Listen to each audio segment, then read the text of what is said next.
কুমারঘাট কেন রোড এলাকায় দূরপাল্লার হামসফর ট্রেনের নিচে পড়ে মৃত্যু হলো এক দিনমজুরের। এরই পরিপ্রেক্ষিতে কেন রোড এলাকায় রেলওয়ে ওভারব্রিজ নির্মাণের দাবিতে এলাকাবাসীরা অবরোধে বসে। আজ সাত সকালে কুমারঘাট কেন রোড এলাকায় দূরপাল্লা হামসফর ট্রেনের নিচে পড়ে মৃত্যু হয় স্বপন দেবনাথ, বয়স 55 নামে এক দিনমজুরের। তার পাশাপাশি সাতটি গ্রামের এলাকাবাসী দীর্ঘদিন ধরে কেন রোড এলাকায় রেলওয়ে ওভারব্রিজ না থাকার কারণে সমস্যায় পড়তে হচ্ছে তাদের। এখনো পর্যন্ত ওই এলাকাতে 8 জন পথচারীর মৃত্যু হয়। এই ঘটনার পরিপ্রেক্ষিতে রেলের সামনে রেলওয়ে ওভারব্রিজ স্থাপনের দাবি অবরোধে বসে সকাল 8টা থেকে 11টা পর্যন্ত এলাকাবাসীরা।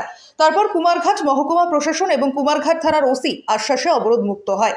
এতে আগরতলা করিমগঞ্জগামী ডেমো ট্রেন, আগরতলা শিয়ালদাগামী কাঞ্চনজঙ্ঘা এক্সপ্রেস অবরোধে আটকা পড়ে।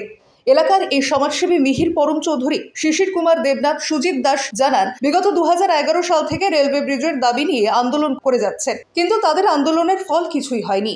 এখনো পর্যন্ত এই এলাকাতে 8 জন পথচারীর মৃত্যু হয়। এই ব্রিজের দাবি নিয়ে যদি কিছু সুরাহা না হয় তাহলে আগামী দিনে আন্দোলনের হুঁশিয়ারি দেন এবং মৃত্যু হওয়া শ্রমিকের পরিবারের তরফ থেকে সরকারি সাহায্যের আর্জি জানান।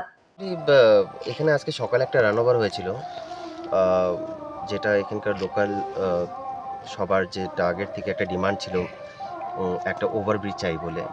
তো এর জন্য আজকে ট্রেন রোকো আন্দোলনের মতো কিছু একটা হয়েছিল, যার জন্য আমাদের প্যাসেঞ্জার ট্রেন 3টার মতো প্যাসেঞ্জার ট্রেন ডিটেন হয়েছে, তার মধ্যে একটা এখানে দাঁড়িয়েছিল।